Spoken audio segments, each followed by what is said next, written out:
नमस्कार। भारत की सैन्य शक्ति मतलब इसकी मिलिट्री पावर एक बहुत बड़े और तेज बदलाव के दौर से गुजर रही है। और ये सिर्फ नए हथियार खरीदने तक सीमित नहीं है, नहीं, ये सोच और स्ट्रैटेजी को जड़ से बदलने जैसा है। तो चलिए, हमारे पास जो जानकारी है उसके आधार पर इस बड़े बदलाव की परतों को खोलते हैं। स्क्रीन पर जो ये तस्वीर है, ये भारत की स्ट्रेटेजिक ताकत के सबसे बड़े सिंबल्स में से एक है, अग्नि 5 मिसाइल। पर यह सिर्फ एक हथियार से कहीं ज्यादा है।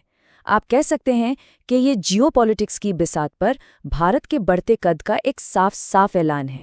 जरा सोचिए, साल है 2025। भारत एक ही वक्त पर अपनी पश्चिमी, उत्तरी और पूर्वी तीनों सीमाओं पर बहुत बड़ी मिलिट्री ड्रिल्स कर रहा है।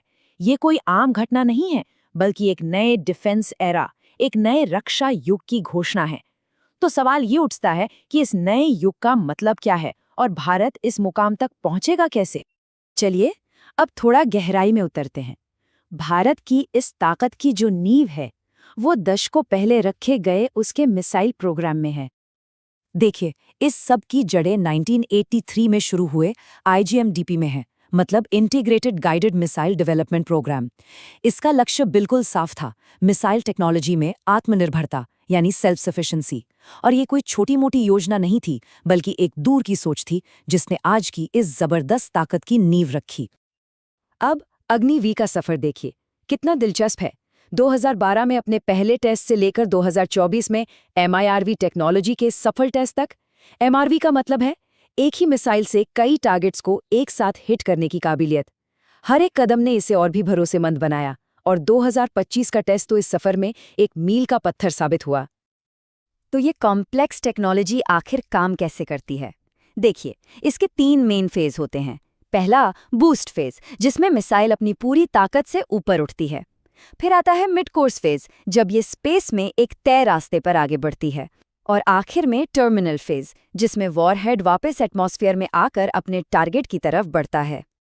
और इस टेक्नोलॉजी का नतीजा 5000 किलोमीटर से भी ज्यादा की मारक क्षमता। जैसा कि ये नक्शा दिखाता है, अग्नि 5 की पहुंच पूरे एशिया और यूरोप के कुछ हिस्सों तक है। इसने इस इलाके के जियोपॉलिटिकल समीकरण को हमेशा के लिए बदल दिया है। लेकिन सवाल ये उठता है कि भारत को अपनी सेना को इस तरह मॉडर्नाइज करने की जरूरत आखिर पड़ी ही क्यों? इसका जवाब हमें उसके आसपास की मुश्किल और चुनौतीपूर्ण माहौल में मिलता है। ये चार्ट एक चौंकाने वाली हकीकत दिखाता है। 2023-24 में चीन ने डिफेंस रिसर्च पर लगभग $44.4 बिलियन खर्च किए। वहीं भारत का खर्च था $2.8 बिलियन। मतलब चीन ने भारत से 15 गुना से भी ज्यादा खर्च किया। ये फासला उस बड़ी चुनौती को दिखाता है जिसका सामना भारत कर रहा है। और जैसा कि एक्सपर्ट्स बताते हैं, सिर्फ मिसाइलें होना ही काफी नहीं है। ये स्टेटमेंट इस बात पर रोशनी डालता है कि अग्नि 5 की पेलोड कैपेसिटी, मतलब वो कितना वजन ले जा सकती है, ये एक चैलेंज बना हुआ है। एक ऐसा चैलेंज जिसे भारत दूर करने की पूरी कोशिश कर रहा है। तो इन्हीं चुनौतियों के जवाब में भारत की स्ट्रैटेजी में एक बड़ा टर्निंग पॉइंट आया। ये मोड़ था दूसरे देशों पर निर्भरता कम करना और अपने ही देश में चीजें बनाने पर, यानी स्वदेशी विकास पर फोकस करना। इसका एक जबरदस्त उदाहरण है अमेरिकी स्ट्राइकर और भारत के अपने व्हील्ड आर्मर्ड प्लेटफॉर्म यानी WAP का कंपैरिजन। जहां अमेरिकी स्ट्राइकर लद्दाख की ऊंचाइयों पर हुए ट्रायल्स में फेल हो गया, वहीं भारत के WAP ने न सिर्फ उन मुश्किल हालात में बल्कि पानी में भी चलकर अपनी काबिलियत साबित की। तो स्वदेशी को क्यों चुना गया, ये बात बिल्कुल साफ है। भारतीय सेना को एक ऐसी गाड़ी चाहिए थी जो पानी में भी चल सके, मतलब एम्फीबियस हो। ये काबिलियत स्ट्राइकर में नहीं थी, लेकिन भारतीय वाप में थी। ये दिखाता है कि भारत की खास जरूरतों के लिए घरेलू समाधान कितने जरूरी हैं। और आत्मनिर्भरता की ये जो लहर है, ये सिर्फ बड़े प्लेटफॉर्म तक ही सीमित नहीं है। DRDO का टेक्नोलॉजी डेवलपमेंट फंड अब प्राइवेट सेक्टर को भी साथ लेकर चल रहा है। पानी के अंदर से लॉन्च होने वाले ड्रोन से लेकर सैनिकों के लिए स्मार्ट कपड़े बनाने तक, ये सभी प्रोजेक्ट्स इनोवेशन का एक पूरा इकोसिस्टम बना रहे हैं। तो इस नई आत्मनिर्भरता की स्ट्रैटेजी का जमीन पर क्या नतीजा निकला है? चलिए देखते हैं कि ये सेना के तीनों अंगों, थल सेना, वायुसेना और नौसेना को कैसे बदल रहा है। एयर डिफेंस की बात करें तो भारत एक मल्टी लेयर्ड सुरक्षा कवच बना रहा है।